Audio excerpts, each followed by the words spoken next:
This is Let's Talk Business with your host, Marc Ebinger. Now, here's Marc.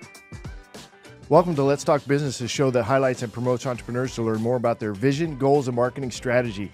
Coming up on the show today, we're going to talk about building great sales teams. In studio with us today is Doug Mitchell, a sales program builder and the owner of Building Great Sales Teams, or BGST, as it is affectionately known. Doug has 14 years of experience building sales teams for Fortune 500 clients and has generated more than $35 million in sales commissions. Doug also hosts the Building Great Sales Teams podcast and has completed, nearly 295 shows to date. Doug, welcome back to the Let's Talk Business podcast. Yes, sir. Thank you so much for having me, brother. It's an honor. I'm your host, Marc Ebinger, the owner of Kruka's Virtual Staffing, a company that specializes in providing remote staffing solutions for small to medium-sized businesses looking to save $20,000 or more in payroll by hiring skilled English-speaking professionals from the Philippines and Latin America. And I'm your co-host, Jenevy Sims, owner of The Evolve Firm, where we help entrepreneurs evolve so they can elevate through creative branding strategies. And I'm Kyan Frith, co-host of the podcast too, and I'm the quintessential English CFO consultant helping businesses realize their dreams. A quick reminder to follow the Let's Talk Business podcast on all major podcast platforms and social media where you can catch video versions of the show. You can get to everything easily from our website at satalkradio.com.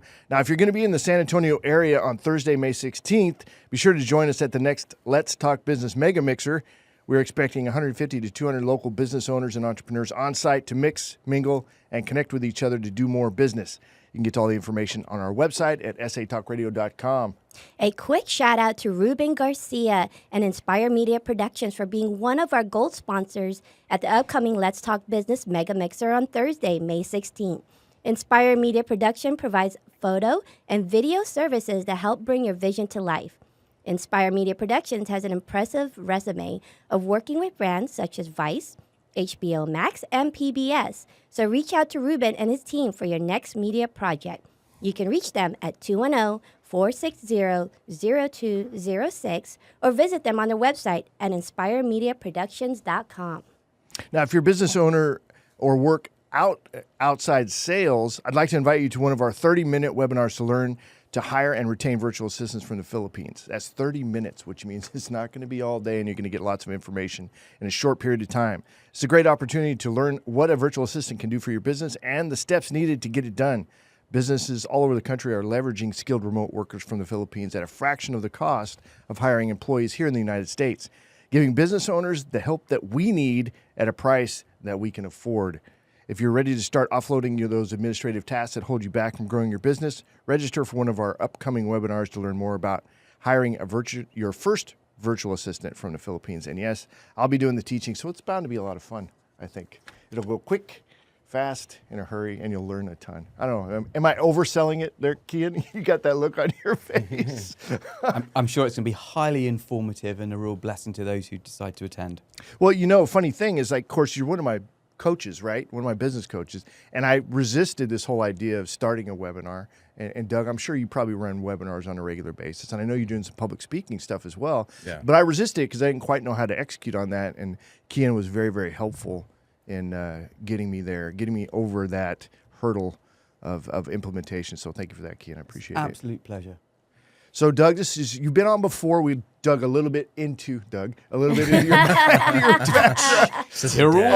Yeah, We had to. So, but you're back, and I know you're doing some cool stuff out there. You're getting more involved. You're expanding your podcast. We'll talk a little bit about that. Yeah. You're also doing public speaking at a high level, because I want to understand why you're doing that and how much you enjoy it. Yeah. But catch us up. So, where do you want to start? You want to start with public speaking and what's going on in that realm, or do you want to start with the podcast? Yeah. Well, the podcast has been an endeavor, to say the least. I started it, and this goes right into public speaking as well. And so as part of building my brand, I knew I had to put myself out there in some way, shape, or form. And one of the easiest ways to do that was the podcast, because it's a passive form of creating content, And so once you shoot the podcast and you got it on video and you've got the sound bites and everything, now you've got 3 to 5 clips a week for social media content. And what I love about podcasting too is it's conversational, like we're having right now. And so your natural self comes out. And the more people are attracted to that, the easier it is to sell at the end of the day. Yeah, I think if you have a British accent, maybe you can even sell more. I'm thinking It's just not fair. It's know, just not fair. I think you need to just work on it. I mean, just one moved can to learn England, these though, things, and don't you then know? just work on it. It's gonna come out. I'll be the equivalent of the British Right. in England if I just move over there. Right. I'll be good to go. They like our accent over there. They like American accents, do they not? They They tolerate them. What is it? yeah, no, it's good. I have to say, Well, there's Texan. Tex- So we gotta Oh, take you the could Texas use that accent one. over there. And That's true. Yeah, Yes. a real Texan accent. Yeah. Alabama, Mississippi, Okay. that rural southern drawl, that drawl. goes down so You got a well. goal to work on Yeah. So if you can work on it, just Yeah. elongate your if I could words just a little get my bit. Matthew No, McConaughey if you wouldn't going, mind, that'd be great. it will Thank be you. So good. let's explore the podcasting a little bit and how it can actually benefit business. Obviously, it's a content generation machine, Yeah. but it's also a relationship building machine, Absolutely. in my opinion, as well. Kyan, you came over here. I introduced you to the podcasting world. I just want to get that on the record because he's actually he's doing a lot more podcasting you're now than I am, welcome. I think. Yes. So what's going on with you in the podcasting world right now? But it's so true, podcasting. So I'd never, ever entertained podcasting until I met Mark, or Mark had the blessing of meeting me. Yes, And that too. heard the accent. And when I came on the show, having been on this show now, it's opened up a door for me being involved in lots of other podcasts. I'm linked in live streaming. I was recording at the weekend with some other guys over in Arizona. I've got lots of podcasts being set up now because people have heard the accent and they're a bit like Mark, want to exploit the fact that I'm an Englishman. Yes, absolutely. For their own benefits. I would like to exploit He it just too. wanted to I'd love hear to what's have you from on the show. across the pond. Thank you so much. I appreciate that, Douglas. But it's been fascinating because I never imagined that this was going to happen. It was not part of my business plan was to get into podcasting yet. I'd like to get into public speaking. So I'm very interested in your journey from moving from podcasting to public speaking. And I know, Jenevy, you're similar. And I'm looking forward to that, to just go for corporations and non-profits to go, do you know, I like that accent. And you've got a story. Could you come and share with us, please? So I'm looking forward to that. So if there's anyone out there who's listening to this, would like an English Wow. public speaker, you're so welcome to be in contact with me. Wow. Wow. But this is a massive shout out to Marc Ebinger for introducing me to podcasts. Well, yeah, and the podcasting world is effective. How are you using it other than, okay, you've got content, but let's go deeper than that. So being on the show is actually part of my consulting package. So a lot of times when clients come to me, they need to recruit salespeople. And so there's no better way to recruit salespeople than having that legitimacy of being on a podcast, you know? And so I build it into my consulting packages, and I'm like, hey, you're going to use this in your recruiting content. You're going to have a link that goes to podcasts that you've been on. So I started this journey probably like 10 years ago of PR, right? It used to be called PR. Now it's building your brand, right? And one of the first things I did is hire a PR rep, and she got me on radio shows, which There we go. dates me a little bit, right?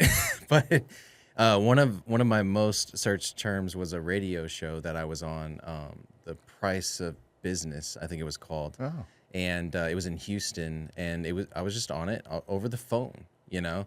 And whenever you Google Doug Mitchell or Agent Field Solutions, that would come up first. And so right away, when candidates were coming in and they were doing their research on the company, which we used to do a lot more back in the day, they would see that and immediately, oh, he's legitimate. He was on a business radio show. And so same thing there. I'm using it as a legitimacy builder for my clients. So that way, when they get recruits coming in or high-level recruits, they're able to see, hey, he's been on a podcast before talking about building sales teams. Let me see what this guy's all about. Yeah, so if the quality of the content there, the quality of the information, the quality of the maybe guests as well that are on those podcasts, all that stuff does elevate the brand quite a bit. Absolutely. Jenevy, you're doing a lot of podcasting as well. Why don't you comment on that as well? Yeah, absolutely. When you're able to have that credibility and to have that value of guests to come on, then it definitely makes people, you know, be able to find you easier because not only are you touching up on the comment or the topics that they're looking for, but you're bringing quality guests in, and that's so brilliant to be able to tie that into your package too. So it's kind of like all these pieces of the puzzle that you're creating to build your brand, and it makes it so much easier too when people are like, okay, I just need to know a little bit about what you think of what the price of business is gonna cost. And that way, when they pull that up, then it allows, you know, for these executives who are going to be hiring for public speaking to get that little piece of nugget so that they can know, okay, you know what? You're a $10,000 speaker. You're worth it. I'll get you. Yeah. So let's talk about that. You have to create that. Okay. It's through experience, but it's also through the branding side of what you're doing. How are you leveraging the podcast in a way that helps your speaking opportunities get bigger and maybe, I don't know, paid speaking opportunities as well? Talk about that. So I don't take a payment for speaking yet. You should. All right. So That's the goal, though, right? Yeah. Keynote speaking. You and I need a conversation. Okay. And so, my clients are spending anywhere from $5,000 to $25,000 with me, right? And so I can only take on so many clients at once. So I'm trading time for money right now, and that's a big part of consulting. Is you realize, okay, I have this ceiling, right? And so even if I went and spoke on all the stages and got all the clients, I wouldn't be able to service them, right? And so I do have digital products. I am putting together cohorts and stuff like that. But at the end of the day, when I step on a stage, I sign new business. And that's why I don't charge a speaking fee. I see. And, obviously, so does Ed Milet, and he charges $100,000 per stage, right? And then he signs a bunch of business, but that's the difference between Ed Milet, a top-tier professional speaker, and me, who's really doing it to get consulting clients, Can that be like your own projection of yourself when it comes to worth? Because we know there's people out there that they'll start right away and they're charging $2,500 a ticket to come to their event. Right. You know what I mean? And they're getting paid for keynote speaking fees, and they don't have a whole lot the greatest personality. They don't have a whole lot of that. So isn't some of that just the approach, Kyan? What are your thoughts there as far as you're the numbers guy? So what do you think? I'm listening to Doug, and I get where you're coming from, but I'm just seeing a ceiling. And so you've got so much to give, and then you're going to reach a point where you go, that's as far as I can go. Right. What I'm wondering now is how do you scale that, actually? Yeah, that's why I introduced the digital product. And so... But even that can only go so far. How do you clone yourself? How do you grow out your brand so that actually there is no limit? There is no limit to you being able to go to stages. There's no limit to the number of consulting clients that you can take on. Yeah, because Tony Robbins is doing it. Exactly. Right. Yeah. He's Grant got Cardone is doing certified it. people that are able to coach under his umbrella, and that's similar to what I'm doing. I've got 2 people that I've been mentoring, and now they're taking on clients and everything. So we're going to round out the BGST brand with multiple consultants. There you go. That's how you're scaling. That's the That's scale. how you scale. I didn't hear that to start off with, so I thought you were just going to get to a point and you go, yep, that's it, now I'm going to stop, which is a problem that many coaches, consultants, we chuck them all into the same basket have, because as you said earlier, you're trading time for money, and that's very difficult to scale. You've got to get beyond that to find another way of making the money. The other way is I can't help myself. I love, the startups. And so whenever a startup doesn't have the funds, then I look at equity, I look at rev share. And so I've done that with a few clients now. And those clients will earn me more this year than the rest of my consulting business combined. I've heard of that model before, too. That's pretty smart. I do rev share. I love the startups. I like their drive and passion. Yes. The energy that goes in there.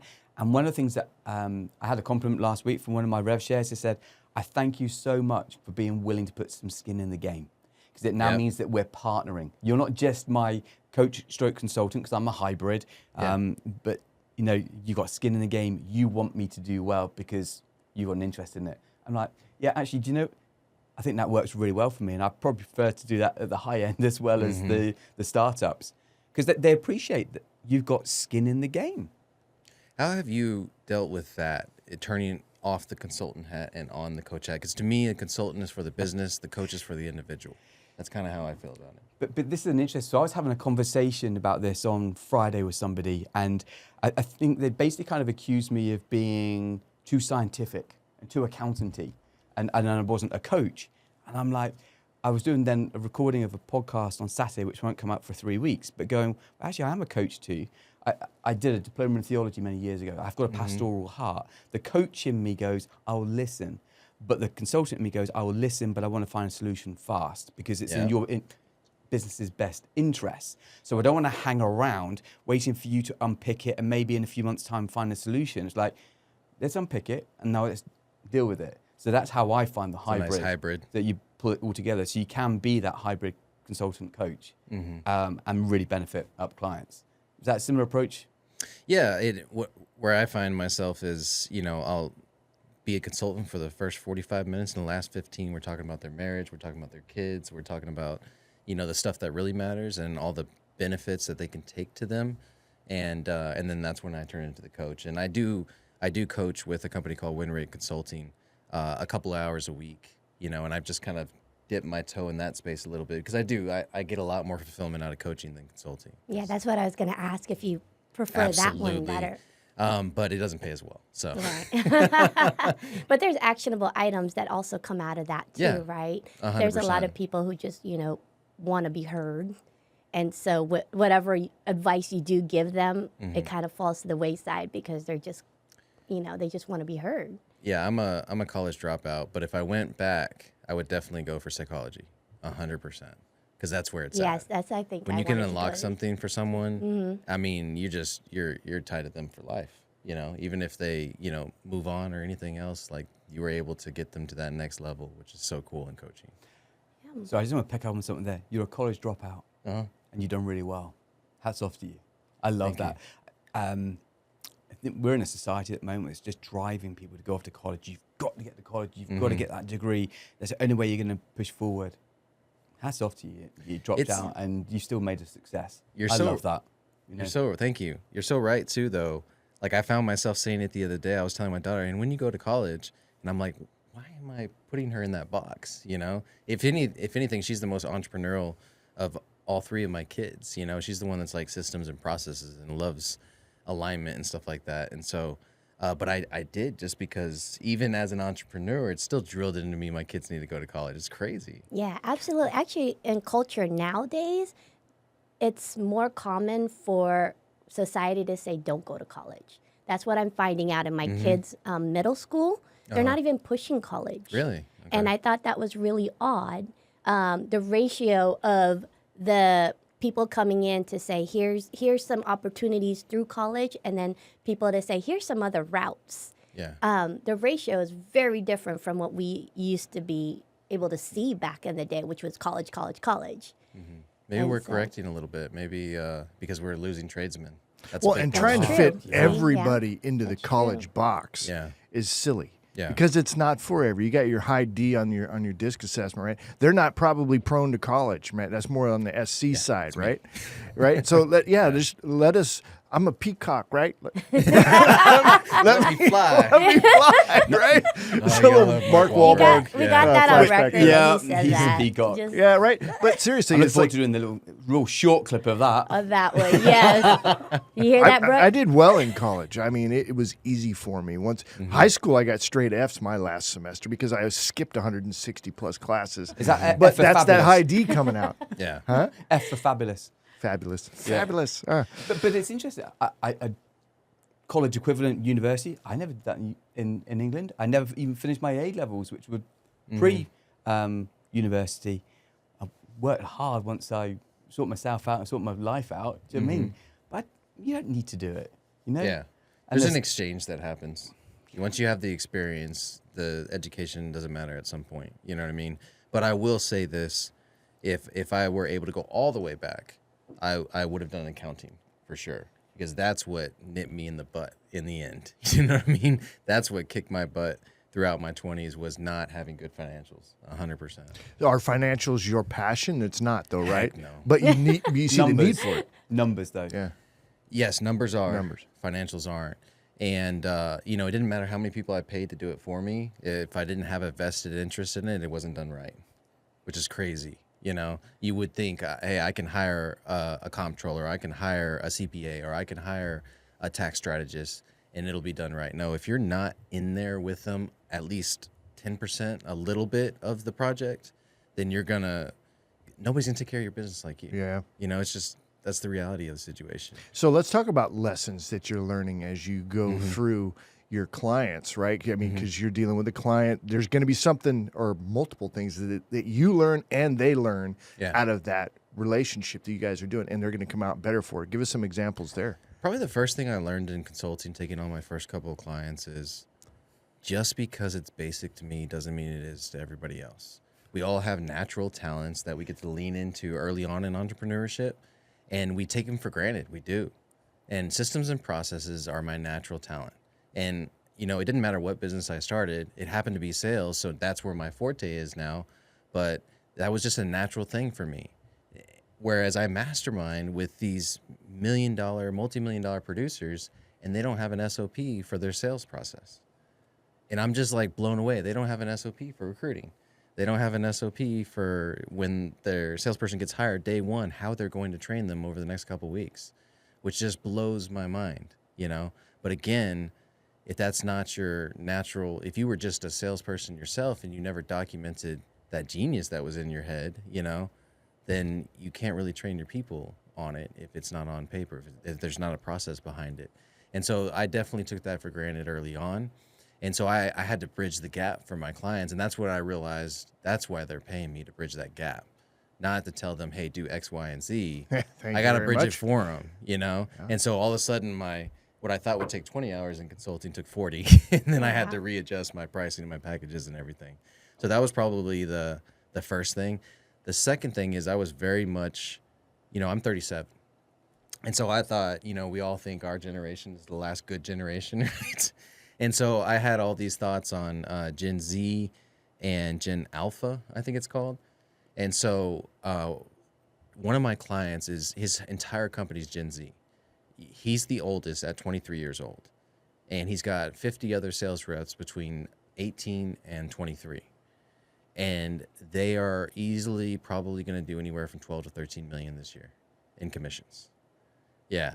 And it's just, it is beautiful watching him create this culture that I would have loved if I was that age. You know what I'm saying? That I probably didn't find myself until I was 32. It took me joining a mastermind in order to realize, like, hey, you can create this culture in a company versus have it happen organically because you got good people. You can put a filter on the front end of your company so nobody can get through unless they align with those values and are part of the culture.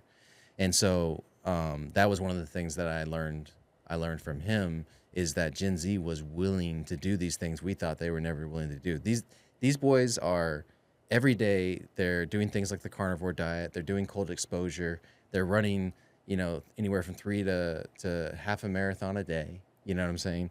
They are pitch practice in the morning, pitch practice in the evening. Now, their model is they all live in an Airbnb together, and they have multiple Airbnbs across the U.S. And so they are basically compressing so much time. What took me 15 years to learn, they're learning in one. It's almost like a hive. Yeah, it is. That's exactly what it is. And so it's raising all of their disciplines. It's raising all their values. It's raising all of their acumen and their experience and their education. I mean, it's such a cool thing to watch and be a part of and get to lead. Like I was showing these guys today, because they need LLCs, right? They're all 1099, so they need LLCs. So I was showing them Rocket Lawyer and how to set up your LLC on there, and how to like pay other people to do the not fun stuff, which is like be a registered agent and deal with all the paperwork from the government and the state and everything. And so it's just cool to pour into them like that, stuff that they just need help compressing that time. So, you know, I would think they would need virtual assistants at some point. Just saying. Oh, yeah. And you know a guy now. You know a guy. Yeah, I've got a team of 3, and then Adam's, and that's my client. He's got a team of 4 virtual assistants. Yeah. Well, that's serious leverage. Yeah. What's going on in that head over there? Processing it. Multiple things. I'm really interested that culture that's gone into that business. It sounds awesome right now. My brain is going, is that sustainable? And what happens when it goes wrong? When the wheels come off, when there's personalities get involved and someone pushes back against it, what happens in that environment then? Well, how will they address that? What impact does that have on the business? He's thinking Lord of the Flies. What happens when that happens? So what happened early on in the business is you'd get these people in that didn't have the values. And what would happen is, because their culture was so strong, the guys at the front lines would push them out. There you go. Basically go to the leadership and say, hey, he's not about our life. You know what I'm saying? He's not about our culture. He's not about our values. And so they would go to leadership and saying, hey, you know, this doesn't look good for us. You guys take a further look, you know? And that's why we have to set up a management structure, you know? So you've got an entry-level rookie that comes in, and then he's titled at rookie for usually 2 weeks. And then you go up to salesperson and then trainer. And it takes a lot. It takes a lot to get to trainer. And then after that, it's manager, right? And they only have one manager. They have 5 trainers, and then that's for 50 people. So there's multiple levels of accountability now throughout the company. And then that's what I created early on in my company that worked really well, to where you have to go through a filter, you know what I mean, if you weren't performing or if you wanted to move up in the company. And the filter is not just your manager sign off, it's metrics, controllable metrics that you have to complete in order to be promoted. And so that creates the filter for the culture at the front end of the company. When you first come in, you're told all that stuff, but we won't know until you start working in there. And then once you start working, then if you want to move to the next level, that filter is still there at every level in the process. So there's a lot of accountability in it, right? Yes. And it's kind of like it sounds like it's an incubation process. Mm-hmm. And you've seen that model throughout San Antonio, and it's very successful, the incubation programs, and being there right from the beginning, setting the expectations, and then having that support system and then accountability. And that's where the longer they stay in that program, the chances of them failing are going to be very slim because the foundation's been set for a company. Well, and I've operated on EOS for 6 years in my sales org, and then I make sure all my clients are on a version of EOS. We use a website called 90.io, and it's the most basic, simple EOS tools website. It's very easy to use, and you know, before I came over here, I was here like right at 10. It's because their L10, their Monday morning meeting is at 9 a.m., and I run that for them. So I facilitate that, and it's facilitated based on a scorecard. And the scorecard is that filter of accountability. And these boys were all hitting their metrics on their scorecard. So we did trainer breakout sessions. So the trainer takes their team into a separate Zoom room, and then they coach with their team. They go over the scorecard, make sure they're hitting all their points. And if they're not, then they coach them to hit them. They're also going over things like rocks, which are quarterly goals, not just for the business. Obviously, we have those, but also for the individual. And then we have one business and one personal for each sales rep in the company. And we know what those are, and we're tracking them in our scorecard. So a lot of them is like run 9 miles in less than 7-minute miles or something like that. These boys are moving. They can run. It's They're crazy. hungry. But I was young once too, so. It almost sounds like an elite division in the military where you're going to have that camaraderie that's going to build up there too, Yeah. and which makes accountability easier too, because now you got the guy next to you. You're not just performing for yourself. Yeah. If you don't perform right, the whole team doesn't look good, right? Yeah, and this is the opposite of a traditional business model, you know, and that's knowing, and this is one of the things I always tell my clients, especially if they're a sales org. So, you know, roofing companies right now are just sales orgs. They're not roofing companies. Solar companies right now are just sales orgs. They're not solar companies. So I had a sales org for 13 years before I wound it down. And what you need to understand about a sales org is you are a step in the ladder for most people. They come to your company. They realize, oh, I don't have to be labeled per hour. I can come here, make a bunch of money, learn how to sell, and then I can go on and do what I'm passionate about. So as long as you're okay with being a stepping stone, and I think that's kind of what you're alluding to, is a lot of these boys will go on and start their own businesses in a couple of years. Yeah. A lot of them will age out of the company, essentially, and that's okay. You can still grow an amazing company knowing that, hey, most of my guys are going to be between, you know, the average age is going to be 22.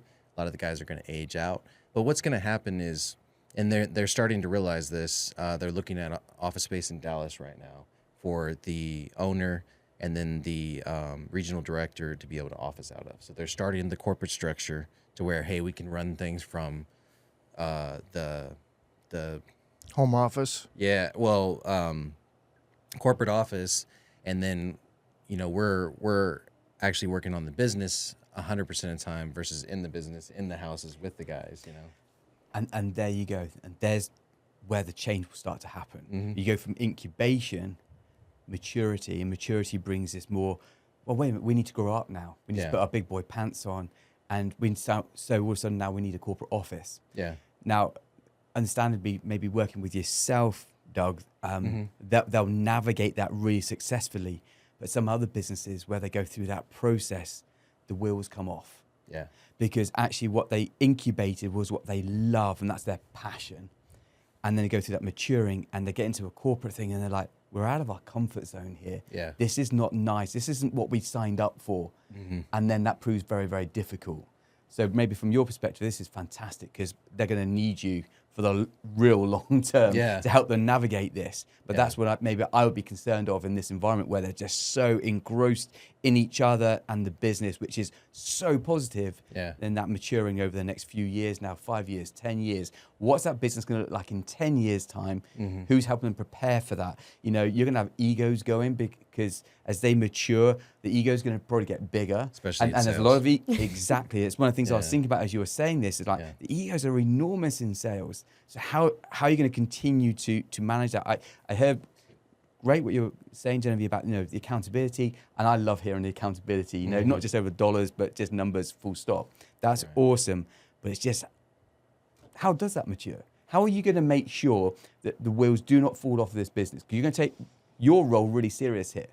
So how are you going to keep on guiding them now over the next 5, 10, 15, 20 years? My actual title in the company is fractional integrator. So I actually integrate for the company. So if you know the EOS model, there's a visionary and integrator in every company. Now I'm the visionary in my company.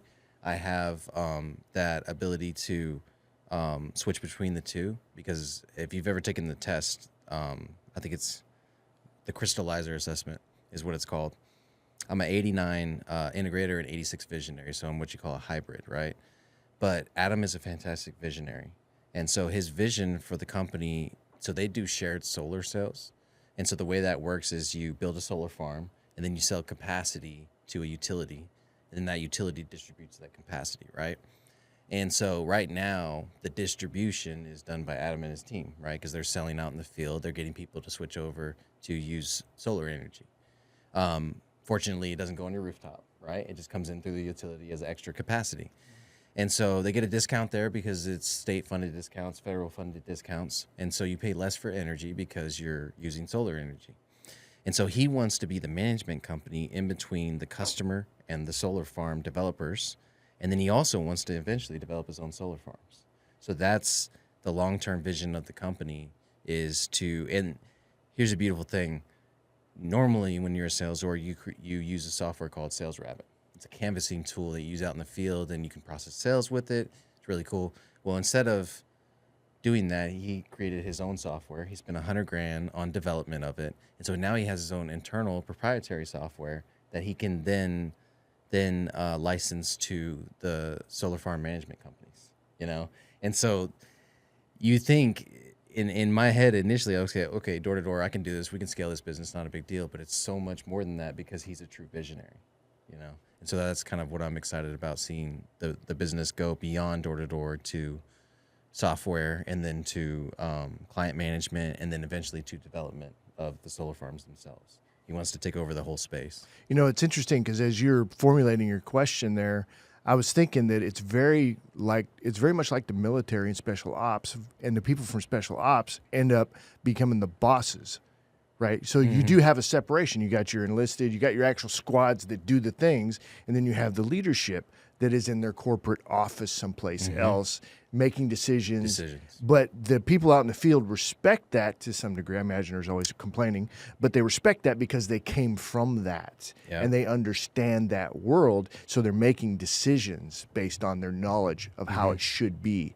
So that's how I see an answer to your question there. I guess the further on or the add-on question is, how do we make sure that that happens in their organization? Yeah, and that's where the regional and then the local leadership comes into play because you're closer and closer to what's actually happening out in the field. And as long as there's a communication piece that happens, so we do company-wide meetings, we have trainer-specific meetings, and then we have leadership. And so those three meetings that happen every week create the communication between the three levels and make sure it's fluid. Let's talk about leadership for a second. So leadership is its own unique beast because because somebody can do the job doesn't mean they can be a leader in that space. So give me your thoughts on leadership. So the worst thing you can do is your promotion strategy is to promote the best salesperson, because that's typically not the leader. Definitely. It's typically the leader is the one that does the controllable actions every day and follows the system, right? And then teaches others to follow the system. That's a leader. And if they don't like the system, then they petition for change. That's what a leader does. Now, what a non-leader in a sales group does is they just go and do their own thing. They write big numbers, and a lot of managers will keep them around because of their numbers, but they don't realize they're systematically destroying their culture and the systems and leadership in the company and not allowing it to grow. And so leadership is very important in sales, but you have to look beyond just the sales numbers alone, and you have to look at who can actually scale the company in terms of creating more leaders. Absolutely. Actually, I want to go back to that, how we were talking about Gen Z. It seems like it's kind of shifted a little bit, because before, like I know when I first started business, everybody was like, protect your company, don't hire the young ones because they're going to take your idea and run. Mm-hmm. And now it kind of shifted. It's like, let's take the young ones. Not only do we teach them our stuff, but we equip them and be prepared for them to leave and start their own thing. And I love 100%. How you pointed that out, because I think business owners need to understand that nowadays. It's not, so much as, don't hire the young ones because they're not going to follow our culture or follow our stuff. They are coachable. They are ready and they are hungry. It's just that their mindset's going to be a little different. Yeah. So you just have to adapt and kind of shift to that and be prepared for them, yes, to move on and be a leader, to equip them to move on properly. And I couldn't agree more, because you have to be honest with yourself. You have to be humble enough to say, hey, if they're leaving, it's for a reason, and how can I make my vision bigger so that they have enough room to fit inside of it, right? That's what Ed Milet said. Mm-hmm. How do you make your dream so big that you can fit other people's inside of it, right? Mm-hmm. And so I think that's what important that Adam is doing, and he's making his dream so big that other people's can fit inside of it. But then also, if they move on, like it's cool. Like I'll get messages from sales reps that we trained 10 years ago. They'll come back and say, hey, because of the training you put me through, I used it in my corporate position. I used it after I graduated college, or I used it when I started my new business, And some of them will come back and apologize, because a lot of them would just not show up and they just leave, So I can't, at least once every quarter, I'll have someone reach out to me and say, hey, I'm sorry for the way that we left, but what are you doing now? This is what I'm doing, And so it's such a cool experience. You wouldn't pigeonhole a mentee if you were a mentor, so why would you do it in your business? That's a great point. I love that. You've talked a lot about what Adam's doing, and I can hear the passion and enthusiasm in your voice as you're talking about it. Mm-hmm. I presume that not all of your engagements are like that. No, unfortunately not. And so how are you helping some of those other engagements to get lit, like that other one? So a lot of them just need something to start with. They just need that initial foundation, that initial taking the genius out of their head, putting it into a script, putting it into an opportunity structure, a comp plan. And so I'm very document-based. And so a lot of my smaller engagements are just, it's 5 or 6 documents, it's 2 calls, and then it's putting it all together in a nice sales guide that they can hand to their sales rep, and also a virtual training, right? And so that they can log into a back end and train virtually with their sales guide here.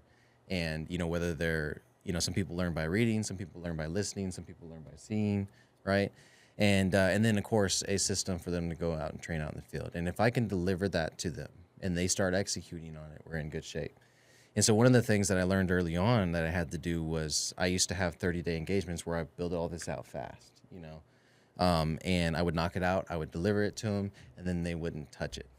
Ooh. And that always hurts. I would be so upset, Yes. you know what I mean, and mad, And so I started changing my engagements. My smaller engagements are now 90 days. We spend the first 30 days, we build everything out, and then I'm going to come back in 60 days and make sure you're using it and hold you accountable and make sure that you're executing on it and see what kind of progress you had. And it creates testimonials, it creates more work. It having those 2 calls in 60 days really lets me look back and see, okay, what impact has this sales program had in your company? And more importantly, do we need to make adjustments? Because one of the things that I say about sales programs is they're a living, breathing thing that you need to always be pouring into.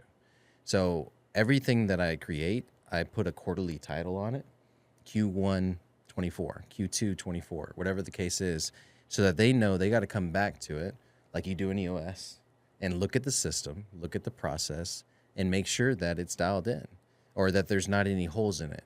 And how do you tell if there's holes? Well, you pull out your scorecard and you see, okay, our lead to appointment setting conversion rate is at 18%. We need it at 35%. There's something wrong with the scripting in the appointment setting script. So we got to go to it and we got to fix that and then change the script for the next quarter. And then let's see how it works out. All right, we're up to 22%. We're almost there. What do we need to change? Well, maybe our appointment setters haven't had enough training in building rapport. So now we're going to train them on the sales toolkit, which is something that I give to my clients. And we're going to train them on how to sell the way customers want to buy. We're going to train them on how to warm with form. And so you start looking at it every quarter and you start working on it versus saying, this is how we do it. And that's how it's always been done. And that's how we're going to continue to do it. That's what always kills the business. That's how it's always been done. Yeah. Well, when you first started your business, as you were implementing your own process and systems, what were some obstacles that you saw, which you said was really, once you give it to them, they didn't take it or they didn't go according to the plan that you had set out for them. So that was the early on stages. That was on the infancy side of your business. Right. Now it sounds you're more on the mature side. They said in business you have your infancy, you have your growing pains, and then you have your mature phase of business. Right. And you're in your mature phase. So during that process, what was, as you saw the evolution of your company, how did it go from, when you gave them those process and you gave them that strategy from the beginning and it took them a while to actually act upon it to now where they're just hungry and they're actually doing it as soon as you give it to them? How did that evolve into that? So it was the front end qualification of the client. So making sure that they were the right client for me that would actually execute on this. So I'd look at the history of the company. I would look at the systems and processes they had in place already, if any. And then I get an agreement on the front end that this is something you're actually going to use. You're not going to waste my time. Yeah, you're paying me for it, but there's nothing worse. There's nothing I take more personally than a client having hired me and not having growth. Every one of my clients that I have a high touch engagement with, they've had 100% year-over-year growth. Now, I've only been consulting for 18 months, so I expect a lot more in the future. But, and I would argue a little bit that I'm in the infancy stage still. But I had my business for 13 years before that, so my infancy is going to be a lot shorter than most businesses, because I already have the experience of running my business for over a decade. Mark, you gave me a look there. Yeah, didn't you were chomping at the bit over there because you started talking about numbers. I sat back because I saw his face when you were talking about numbers and conversion rates. Right? Well, you see, one of the things that people see my title, I say I'm a CFO consultant. Yeah. And so I've been titled the numbers guy, etc. But for me, it's about business by numbers.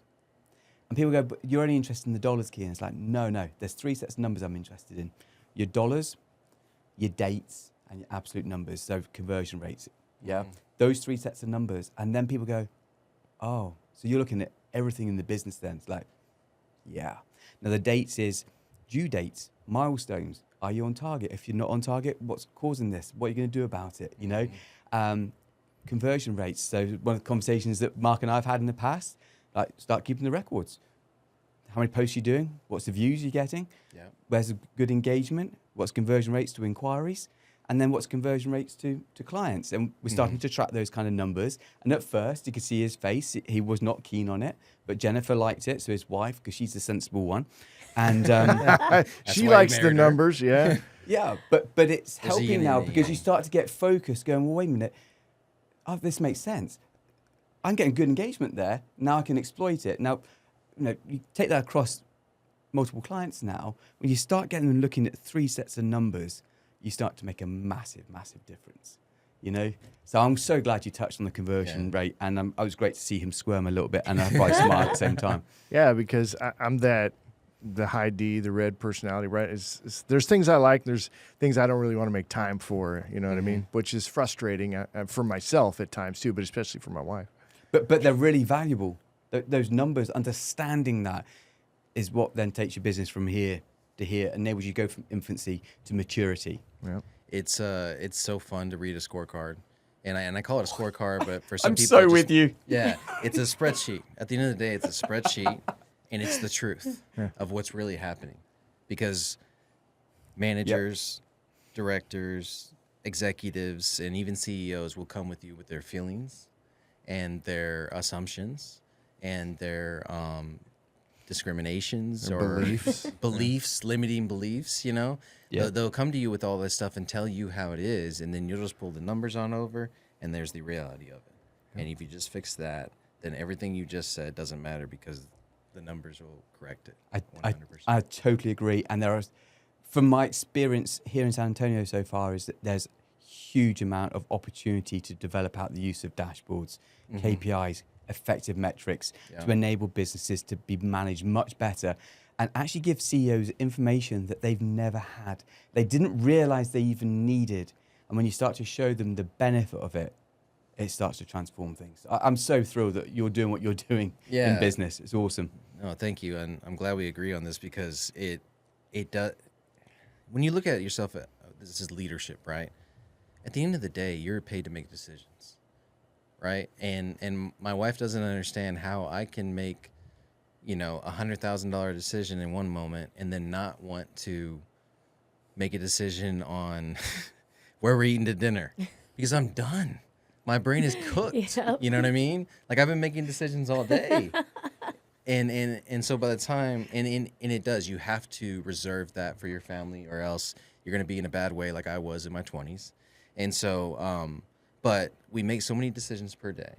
And so if we can do less work to get the information we need to make that decision, which is in the form of a dashboard, in the form of KPIs, versus having to go and hunt for our solution because we got to interview everybody. We got to interview the salesperson, the manager, the director, and see, okay, what do you think the problem is? What do you think the problem is? Instead of just being on a meeting once a week that has a dashboard that we can create issues from, and then we can attack the issues together.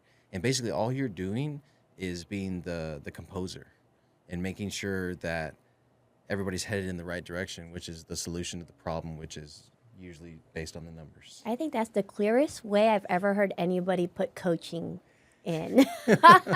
So I love that because there's so many assumptions about what a coach is or what that looks like. And so a lot of people don't think they need it, business owners, I could do it on my own. But when you have somebody who has systems in place to filter out the emotions, to filter out those things and actually have numbers, conversion numbers on that one too, on top of it, it just makes it so much easier as a business owner to have somebody like that at your side.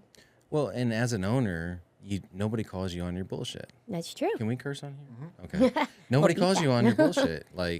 And so to have a coach, and so many people get stuck on the per hour cost, and I've never broken my stuff down per hour, but roughly right now, if I look at when I'm consulting, I'm making about $280 per hour, right? And then when I'm coaching though, I'm making like $350 per hour. And, the reason for that, I believe, is because as a coach, you have to be willing to call them on their bullshit.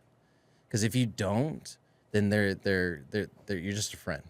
Right. You're just having a friendly conversation. You're suggesting ideas, but we don't typically execute on ideas from our friends unless we're not a very seasoned business owner, But somebody that's been through something similar and that can apply that experience over here, or knows that they had a limiting mindset at one point and it's BS, and they can tell their client about it and call them on with confidence is the difference. You know what I mean? That authority, really. Authority, bigger than confidence, it's authority because you've been there, done that, got a T-shirt. And that having been there, done that is so, so important. And actually sharing, you call it BS, I call it tough love. I had to have one last week. Yeah. And there are moments you just have to tell something straight. And I have the privilege of doing that because I'm a consultant coach. I've been there, I've done that. I've been in the trenches. I know what the pain point's like. So, this is tough love. Yeah. It's for your benefit, and it's why you pay me the few cents an hour. Well, and there's people that make $1 billion a year that couldn't have the conversations that I have. And then the reason for that is they are not teachers. I think we underrate the teaching aspect because so many people say, "Oh, you've got to have if you want to do 5 million, you need to be coached by somebody that's done 5 million." But that person that's done 5 million, again, you can do 5 million. I did it at 26 years old, and I had no idea what I was doing. You know what I mean? It was just sheer will, grit, and determination. Could I teach somebody how to do that at 26? No, I couldn't. There's no way, There, in my mind, there's experience. Let's call it $100 an hour. Let's just for simple numbers. And then there's authority and confidence. And then there's the ability to teach it. And that's $100 per hour with each skill. You know what I'm saying? Because it's a lot different to stand up on a stage and say, "Hey, this is what I did." That's cool and everything. But can I go to Mark and say, "Hey, this is how you execute. This is how you, Mark, execute this." That's different. That's being a teacher. And then also making it fun for you and doing it your way, and then making it your idea at the same time. So that means that's coaching with margaritas.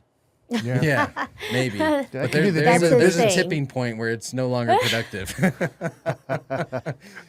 We'll discuss that when we get to it. But Jenevy, you've been doing brand work for many years.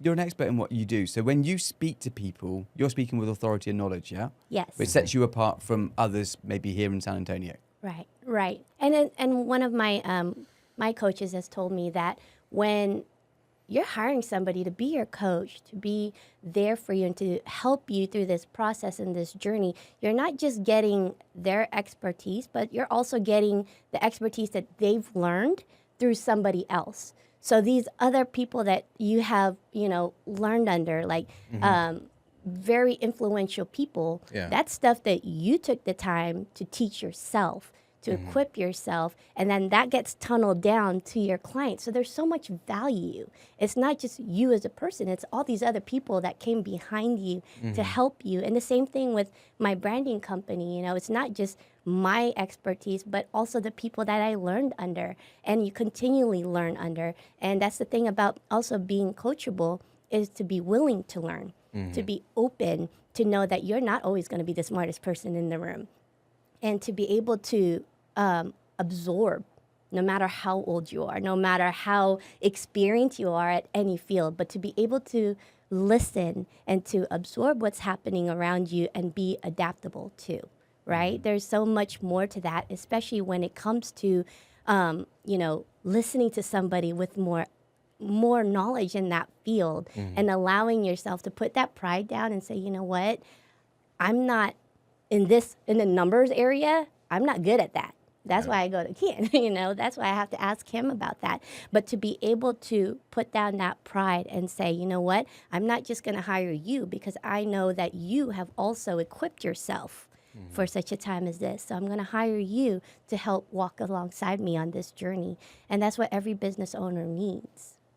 Yeah, if we're the smartest person in the room all You're the in the wrong time, room. there's no growth. Yeah, it's a problem. Yeah, it is. That's about ego, not about growth, right? Definitely. So we're getting close to wrapping up, but I wanted to touch on public speaking again. So what kind of public speaking are you doing, and what's your goal mission there? So one of the things I did right with it was last year I set a goal to speak on 8 different stages. And one of the things I did with that goal is said it doesn't have to be a stage. It can be virtual. It can be a lunch and learn. It doesn't matter what it is. I'm not too good to speak anywhere, right? If I have the availability, right? And so I far surpassed that. I ended up on 11 different stages, only 2 of them virtual and 9 in person, And probably the biggest one was like 200 people. It was my first year doing it, And so that was the first thing I did right, was being open and willing to speak anywhere at any time. And then, yeah, some of them I spent my money to get there. I spent my money on the hotel room, on the travel and stuff like that. Now, at least I'm getting that paid for, so. He's stepping up. I'm getting that paid for. So I'm at least covering my cost. But again, it is a big lead generation tool. The other thing I would encourage is be specific. You're not Ed Milet. I'm sorry. When you're starting out, you're just not. You better have an actionable strategy to leave that audience with. I mean, an actionable strategy. I've seen so many people in my mastermind groups want to start speaking, and the first thing they do is go up there and talk about, you got to grind, you got to work hard, you got to, time block your account. I mean, these are all great things that, yes, you need to do, but I can turn on any podcast on any given day about business, and they're talking about those things. I want to know about you, how you overcame the obstacles in your life, how you executed in your business. I want to know about you. Don't give me the regurgitated, stuff All the that you've fluff. learned from everybody else. Nobody cares about that, and they can't feel it when you say it. It's true. But if you're talking about yourself, you're going to feel every word you say. Your story. Your story. Your story. Your story. Yeah, for sure. Being able to tell the story with an English accent is so powerful. No, but being able to tell that story, that Yes. journey, people relate to it and they'll hang on every word that you're saying. Well, and the last thing I would say, if you want to start speaking on stages, is have integrity in everything that you say. This is a big core value of mine. I didn't have integrity until I was 32 years old, and so when I made the change, I made the change because I had to, right? And since I have made that change, my life has gotten so much better, so much more fulfilling. I'm grateful every day. I'm present in every moment, and it's because I have nothing to hide. When I go on stage and I say, hey, my sales already did 35 million in commissions, I can show you the tax returns. I can show you the K1s, you know what I'm saying? And when I go up there and say, hey, I've had 110 sales reps, I can show you the spreadsheet that has 110 sales reps on it. That was big for me because I saw so many people in our space, influencers and different people, get on Instagram, sell a course, and tout these numbers that never happened and were never real, or claim to be people that they weren't. When you meet them in person, they're completely different. And it's like, that's a business in itself. There's courses on how to screw people over by becoming an influencer on social media. You said a word there that really jumped out to me about integrity. Mm-hmm. And I think there's a perception within sales that there's a lack of integrity. Mm-hmm. You go to to buy a second-hand car. Mm-hmm. As you step into that environment that you're likely to get screwed over because of the kind of sales tactics in place, and there's maybe a bit of a lack of integrity. Well, that's how I feel here, particularly in the US, with sales. Mm-hmm. Is that an unfair assumption of mine that there's a lack of integrity in sales? It's and so not actually it's increasing the opportunity for someone like yourself to be teaching integrity back into sales again. 100%. So I forgot who said it, and maybe you guys know, but be the change you want to see. And it's refreshing when you have someone that is maybe of influence now, or in your sphere is of influence, and they tell you the truth about their life, the complete truth. And it's true because you can feel it. The energy coming off of them is just real, And that's something that we tap into less and less nowadays because of social media and the digital age. And, we throw all of our feelings out there and expect them to be validated constantly, It's hard to tap back into it, but energy is a real thing, and you can feel it when someone is in integrity. Very true. Especially in public speaking, too. Yeah. I would say it's a fair assessment, but I would also say don't get hung up on it because that's not you. That's all that really matters. Yeah. Don't be afraid of your industry because there's a lot of shady characters in it, right? Be the change you want to see. Yeah. I like that. Doug, if folks want to get in touch with you, how do they do that? On all my social medias, I'm TX BizDad. And we never got to that part, but I used to be TX Barbecue Dad. And so I saw that on your one page, something about barbecue. Yeah, that was during COVID. Like, I started an Instagram just for barbecue, and I'm like, you know what? If I'm gonna start consulting, I gotta change this barbecue to BIZ Biz Dad. Okay. So that's Instead where of that BBQ. came from. But three of the most important things in my life, right? Texas. Business, and being a dad. How many kids do you have? Love Three. that. 3? Yeah. Boys, girls, ages? 10, 12, and 13, and the lower two are boys. Younger nice. two are boys. Yeah. The oldest one's a daughter, huh? Yeah. All righty.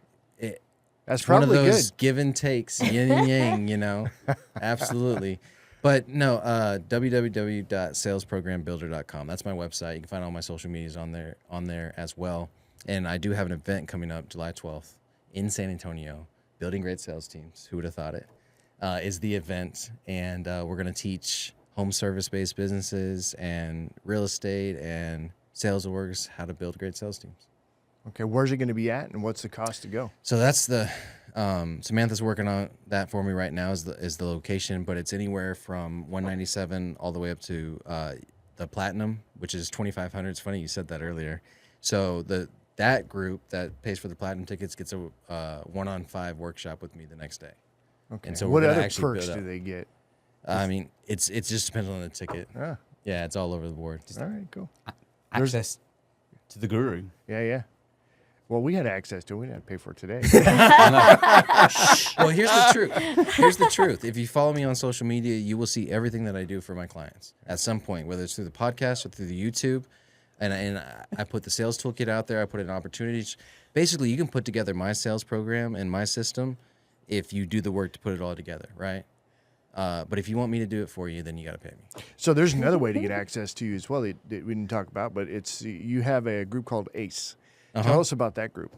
Yeah, so I met Donnie Boivy through the podcast, and he came on my podcast and talked about Success Champions Networking, which is his B2B group. I would say it's a hybrid between BNI and a mastermind, right? And if you've been in either, they have their pros and cons and everything. Success Champions, in my mind, is the nice mix between the two. There's a local chapter for every city, not every city, but if you want to start one, you can. So I started the one in San Antonio, and we both know Samantha was a mutual connection. She's our member chair, and I have 3 other people in that group. But basically, it's a group that gets together once a week virtually and once a month in person, and it's B2B, and we basically connect each other to the right people that will end up referring us business. Yeah, and there's also education and stuff like that that Yeah. goes on there as well. So 100%. Every week we have an education moment, and then we call it the meat of the meeting. And so it's either like a virtual coffee breakout, or it's somebody comes in and speaks, or there's like 3 different formats, and it's incredibly organized. They have an SOP for everything, which is one of the things I appreciated. I was like, this is a group I needed to do business with. all right, yeah, that's where I learned about Meet Alfred, that LinkedIn automation. It's funny because Darian, I reached out to her. She taught me about it, and I passed it on to a couple people already, and they're jumping on it. So it's like it's a great tool. So, and I like the in-person once a month too. Yeah, absolutely. We've got one coming up This on week? Is it tomorrow? No, Wednesday. Wednesday. What's the date? What's that date? I don't know what today is. But yeah, I missed the last 2, but I'll be there at this next one. Nice. Anyway. Unless something Very jumps cool. off, I should be there. But Very all right, cool. I want to make sure we got that in there too. So if folks want to be part of that Alamo City Entrepreneurs or the SCN group you're talking about, where would they go there? They're going to probably have to find me because I don't have the URL offhand, but if you Google Success Champions Networking, it'll say visit a chapter. And you go to visit a chapter, and you see my big old face on the ACE part, and can't miss me. Yeah, in Alamo City. I mean, it's kind of right. Yeah. There's only one of those. All right, awesome. Well, thanks, Doug. I appreciate you coming in. Had a great chat.